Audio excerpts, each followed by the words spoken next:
éviter la faillite pour ton business, on va prendre l'exemple de la marque Esprit qui a récemment fait faillite et je vais t'expliquer les erreurs que tu pourrais éviter pour ne justement pas tomber en faillite à ton tour. L'affaire Esprit, c'est un cas d'école qui te permet de comprendre quelles sont les erreurs stratégiques qui peuvent mener à la faillite d'une entreprise même si elle est très connue et établie depuis des années. Voici donc les 4 leçons que tu peux tirer de cette faillite. Premièrement, la dépendance aux coûts qui sont trop lourds. Esprit est une marque de vêtements qui traînait des loyers très élevés et qui n'était plus adaptés à la demande du jour. Et quand l'inflation et les prix de l'énergie ont explosé, ces charges fixes sont devenues intenables pour l'entreprise. Donc garde une structure qui est légère et flexible et ne t'engage pas dans des frais qui sont trop importants et qui peuvent t'étouffer dès que le marché ralentit. Deuxièmement, le manque d'adaptation au marché. Les concurrents de la fast fashion, Zara, H&M, Shein et compagnie ont totalement changé le comportement des consommateurs. Et Esprit n'a pas su se repositionner très clairement. Elle n'avait ni les prix cassés comme ce que propose par exemple Shein,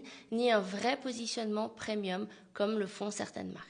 Donc, aie toujours un positionnement qui soit clair, surveille les nouvelles tendances et adapte-toi très rapidement. Avant de passer à la 3e leçon, je t'offre gratuitement un guide qui te permettra de connaître toutes les étapes pour bien lancer ton entreprise en Suisse. Donc, si tu aimerais te lancer, commande guide et je te l'enverrai gratuitement dans tes DM. Troisièmement, la gestion financière et la trésorerie. C'est un point qui est très important. Aujourd'hui, Esprit s'est fait racheter par l'entreprise qui possède 2M-Bar, mais attendre le dépôt de bilan pour réagir, c'est souvent trop tard. Donc, surveille en permanence ta trésorerie et tes marges, ce qui te permettra d'anticiper une restructuration avant de devoir déposer le bilan de ta société. Et le 4e point, le plus important, histoire et héritage ne veulent pas forcément dire garantie d'avenir. Esprit avait une belle histoire, entreprise fondée dans les années 60 avec une grande notoriété dans les années 90 et 2000. Mais la nostalgie ne suffit pas. Sans innovation et sans adaptation au marché, même une marque culte peut disparaître. Donc avoir une belle histoire et un bon background, c'est très bien, mais l'avenir de ton entreprise se construit quand tu te réinventes de manière constante. En résumé, pour un entrepreneur, même qui a une petite structure, la leçon